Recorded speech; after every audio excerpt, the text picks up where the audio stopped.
How's it going? Just here for another Ormeau Baths resident conversation, and today we're joined with the one and only Mark Todd, legendary architect. And the fun fact we always like to throw around about you, Mark, is that you were our very, very first resident. Yeah, older than most of the furniture, I think. Yeah, crazy. Yeah. When did you move in? Can you remember, like, even roughly? I don't think I can. Probably as soon as it opened, maybe 3 or 4 years ago. Yeah. Whenever that was. So you were like the epitome of the early adopter, because co-working spaces back then, you know, in Belfast, there's it feels like a million now, but it was pretty new concept. So like, and you'd come from pretty traditional, you know, office environment like previous in your career. So what made you even consider like a co-working space? Well, I was working by myself. First of all, in my apartment when I left the sort of the studio office environment that I was in. Set up my own practice, worked in my apartment for a short period of time, realised that wasn't working, and then just sort of thought I need to get into the city, need to meet people, sort of like chance meetings, you know, just bumping into people on the way to and from work, buying a coffee, and then Ormeau Baths popped up, and I just thought this is perfect, because it looked really impressive from the photographs. I knew the building really well. I used to walk past Ormeau Baths all the time and just think, would someone do something with this building? And it's like way too big for me to just rent out. Yeah. But so it was really funny when it came along.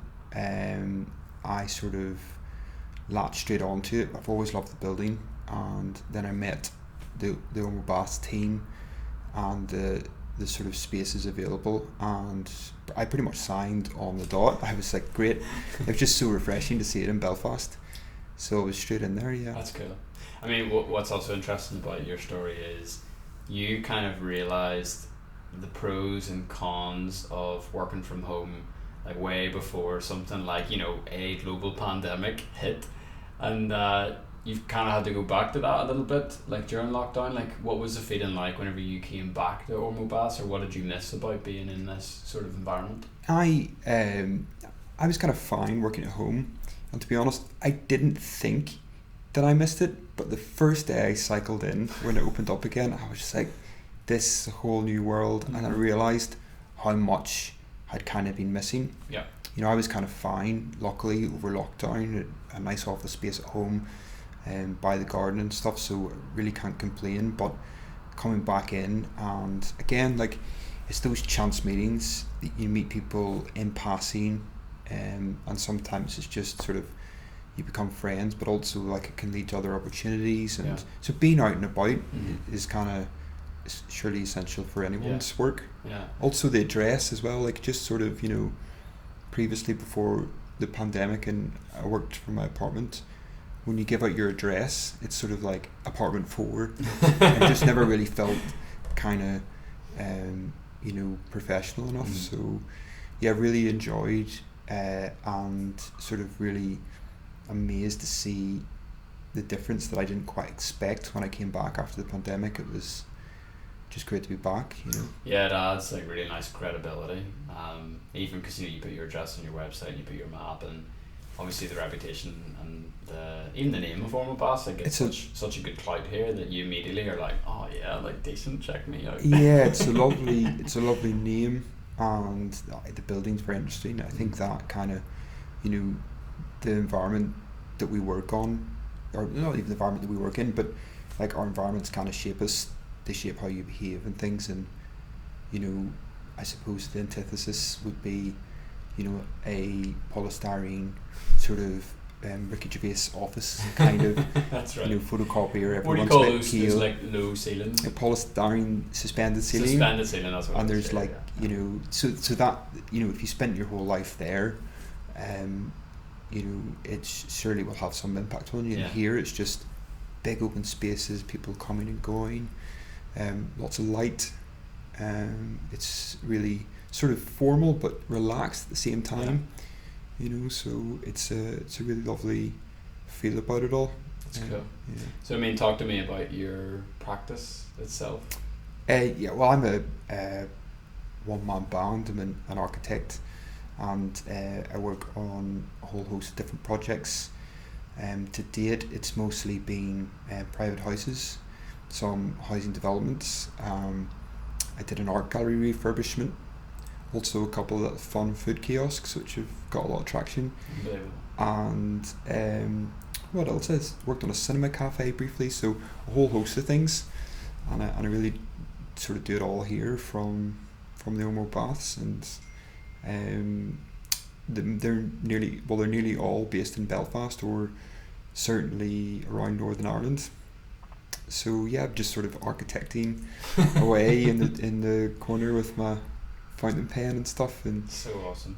And I mean, even like the people who are watching this or listening to this already, and like the types of language that you use, even the language you've used to describe this place, it's very, very clear that space really matters to you, and the way things are designed really matters to you. And I love to see how you bring that into your work, because you say, you do maybe private residential houses and stuff, but it's like, even the stuff you were showing me before we came up here, it's like, it's residential housing just on like a completely different level. It's like there's residential housing that you go and you just you buy in a normal development, and then there's like Todd Architects residential houses. They're legendary. I don't know about that. The kind of I think it's if it was to sort of make, well, I suppose it's architecture, isn't it, and it's buildings. Yeah. And it kind of shapes a lot of who we are. I think what interests me, and probably should interest others, is like the kind of immeasurable qualities of architecture. And what I mean by that are things that you can't measure, like how people think and feel in a space, and it's very subjective. And there's this sort of like how do you create it or sell it is a bit of an unknown. But when you just feel good in a space, or people walk in and go, this is they're sitting by the window having a coffee and there's light coming in, and there's this sort of content in a space. Mm-hmm. I think that is really important in buildings and architecture. So how do you, if you're starting to work with a client, maybe the answer is obvious, maybe it's not.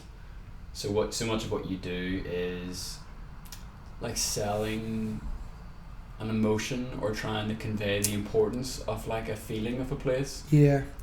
In my head now, I've never worked in a big kind of multinational practice, but I imagine that often it's right. We have these 10 projects, let's bang them out, let's just carbon copy stuff, let's boom, boom, boom, boom, boom. So how do you try to really show people, I guess, the value of what you've just described? It's difficult. I try not to be too sort of wafty, because some people it doesn't. I think like a lot of it is actually just my way of thinking. I think to boil it down to a client or someone I'm working with, I sort of say, I think the opening line is, how do you spend your time? How do you want to live your life? And it might be, like I get up in the morning and what's really important to me is having a coffee before I go to work, and like a nice window seat, just wee tiny moments in your life that just kind of or there's a client at the minute that's just too detached from their kids. They have to put their kids kind of round the corner in another room while they're cooking. They're like, they want this sort of bit more connectivity, so that they don't feel separated from their family in their own home. So if they're in different rooms, they still feel like a family. And there's so you basically asking people how they imagine kind of living their lives, and what's important to them. Some people are, so it can go any number of ways. Sometimes books are really important to people, sometimes music's really important to people, or they love cooking, or whatever. A fire is really important. It has to be a real fire or something like that. Hearth. Yeah, hearth. So I guess really just asking people how they want to spend their lives, and then I sort of keep a certain amount of kind of waftiness to myself, because I daydream about how they might actually live their lives, and maybe give them a little bit of it, but I don't want to sort of scare them off. You know? That's awesome. So I mean, like in the back of your notebook, like with your fountain pen, like what is the sketch, or what are some of the notes, or what are some of the things that you are saving for your retirement home, the big Mark Todd project that you're going to live in someday? Like what are some of the things that are important for you? So it's a bit a quirky one. I like sitting out in the rain, and what I mean is on a day like today is really warm, and the other night there was thunder and the rain was lashing down. It's very still, and because it rains so much here, Yeah. and I think as long as there's no wind and it's the summer, I would love a porch to sit out with the rain falling down, Yeah. and have a cup of, have a bottle of beer or coffee or whatever. And so being outside is how I spend a lot of my spare time. And I think that the rain, we've talked before how much a rain's such a big part of our lives here, that we should kind of try and not shy away from sitting out in it, under the comfort of a porch. And even in the winter, big thick coat on, cup of coffee, sitting outside. 100%. In the south of France, it is freezing, and so I think we can kind of, work with our weather a bit more. So sitting outside in a porch, having a coffee or beer would be nice. Yeah. And something close to the sea. Mm-hmm. Maybe push out a wee wooden boat. Catch just dinner. A few things. Yeah, catch for dinner, that kind of thing. So I mean, just really simple things. It certainly wouldn't be a big house. I think it would be, again, there's a sort of, there seems to be an optimum kind of scale where people are comfortable in. If it's too big, you can feel very uncomfortable in it. So I think there's a bit of a sweet spot where it's just the right size, So you're not spending your whole life vacuuming, hoovering. Exactly. Yeah, I know. Dusting. Yeah. So yeah, I've never dusted in my life. It just sits there. just something simple. Simple materials, natural materials, and by the sea. Yeah. Not too much to ask for, is it? Do you think that part of the thing that maybe a good takeaway from all the lockdowns and stuff, do you think it could promote more of an outdoor culture for us? I just use my family and my neighbours as the baseline, and I do see people are living more outside. Yeah. There's been a lot more kind of wee gazebos and stuff popping up in the neighbourhood, and I'm like, okay guys, let's keep this up. This would be good. Yeah, it's such a curious relationship we have with the weather. I think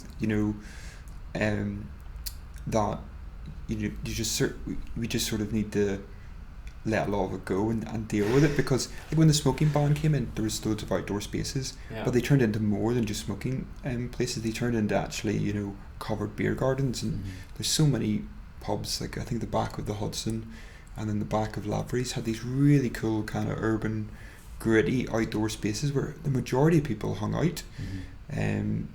So I think that again, the pandemic has encouraged people, actually, you can sit outside. Yes, it rains. I'm not saying, it doesn't rain and the weather isn't really shocking sometimes. Yeah. But I think there's definitely an opportunity to do a bit more than what we do. I'm not delusional. I know where it is. I worked in England for 10 years, and I came back, I was living in Bath, and it is so warm down there in the summer. Really? I mean, it is unbelievable compared to here. Really, really hot in the south of England. And I came home, and it hadn't rained in Bath for about a month. What? And I came back home and I said to my dad, I just missed the rain. He goes, because it started raining when I was back home. He says, you haven't been back long enough. So good. You're outside with a cup of tea, it's not raining, it's still sunny, it's all fine. Yeah, no, it's just the rain, I missed the rain. My dad says, you haven't been back long enough, stay the winter, see if you miss it. And well, here you are, you still love the rain, you talk about it, you say you like it. Yeah, no, I do. In moderation. In moderation. I've probably gone on a bit too much about it now. I mean, who doesn't love the sun, right? Sure, So 100%. yeah, but so anyway, land the plane for us. Final wee question, and just leave us with what are you currently working on, and what are you excited about?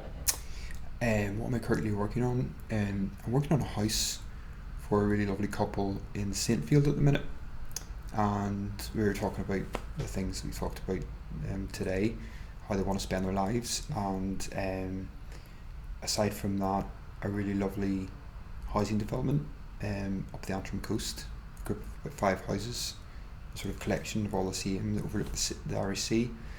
And I'm sort of drawing and model making and trying to spin all the plates at the minute and sort of pull things together. Cool. So pretty much non-stop, but really love what I do. Awesome. So, Well, if you went and had like a wee walk around the building and you had the tour past Mark's desk, you would see all these class models. Always, every time we take people around, it's like, oh, like, what's Mark working on now? Like, what's on the desk these days? It's so cool. stop it. Yeah, look, thank you so much for being here. Thanks for watching. You can check out other stories of our residents on the website, and if you'd like to come and see us, you can book a wee visit, book a wee tour. And if you are a one-man band like Mark, if you're a one-woman band, if you're a business, you can also check out maybe coming and getting the desk here. It's an awesome space, and we'd love to see you. And Mark, always a pleasure to see you. I think that was the shortest conversation we've ever had. Yeah. Thanks very much. That was great. Unbelievable. 15 minutes. That's good. On the nose. On the nose. Look at that.